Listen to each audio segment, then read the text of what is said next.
Months after the events of Man of Steel, Superman is looked on with distrust from the general public, with many people, including Bruce Wayne, blaming him for the total destruction that befell upon Metropolis. As Batman, Bruce Wayne sets out to take down Superman, fearing that he could one day destroy the world, not knowing that he, as well as everyone else, is being manipulated by the love child of Jim Carrey's Riddler and Heath Ledger's Joker, otherwise known as Lex Luthor.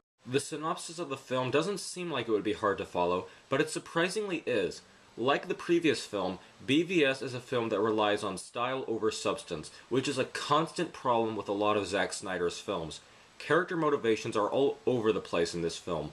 Why does Lex Luthor hate Superman in this film? I don't know, he just does. You think it would be because of the destruction in the last film or some sort of xenophobia, but it's never clearly stated why he hates his guts. Why does Batman want to forsake his moral code and kill anyone in his path? More on that in a minute. I don't really have an answer. Another problem, which was a problem in Man of Steel, is the narrative structure. Scenes seem to be cobbled together with no rhyme or reason. One minute we are at a funeral, followed by Batman interrogating someone in a jail cell, and then we cut back to the funeral. You could literally rearrange a majority of these scenes in any order, and it would actually maybe make more sense in the finished project. The film itself feels like a film where nothing actually happens. It's a lot of talk about stuff, but nothing of importance is done. When the Batman v Superman actually happens, there was a moment when I thought to myself, thank God something is finally happening. But even then, that experience is short-lived, and the fight itself, without spoiling anything, is pretty disappointing. I will say though, the action scenes involving Batman, namely the one in the warehouse, is really well done. In all honesty, this may be the best Batman action scene done on film. In terms of Batman himself, I thought Affleck did a really good job. I thought he was very intense, the costume was good, and at first, I totally understood his viewpoint. Too bad that this Batman is a psychopathic killer. Yes, he kills in this movie. Some who know that I love the '89 Batman might be wondering why I'm okay with that film where he kills as well. The answer is simple. It was a problem in that film as well. The only difference was that that film was entertaining, whereas this film, in all complete honesty, bored me. Batman preaches about how Superman is a menace, all the while he goes around branding people and running them over with his Batmobile. Jeremy Irons was fantastic in his role, probably the best Alfred I have seen on screen. I might have to think about that for a while, but I thoroughly enjoyed his take on the faithful butler. Lawrence Fishburne was also very good as Perry White, in the few scenes that he was in, as well as Gal Gadot as Wonder Woman, who is the highlight of the film, entitled Batman v Superman. Really, the people who were the letdowns of the movie were the famous Superman characters. There seems to be nothing to Henry Cavill's Superman. The man does try his best, and he is a talented actor. But good God, there is nothing I can tell you about this guy. I don't know what he likes or how he feels.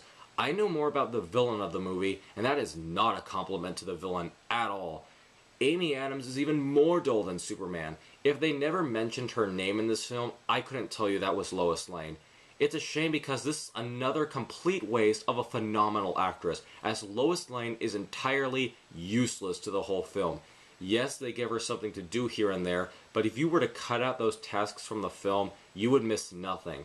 And it's even more of a shame that these two, who are so well regarded in both comics and in popular culture as a very strong couple, have virtually no chemistry together whatsoever. But the crowning achievement of failures, the nail in the coffin of this experience, has to go to Jesse Eisenberg as Lex Luthor.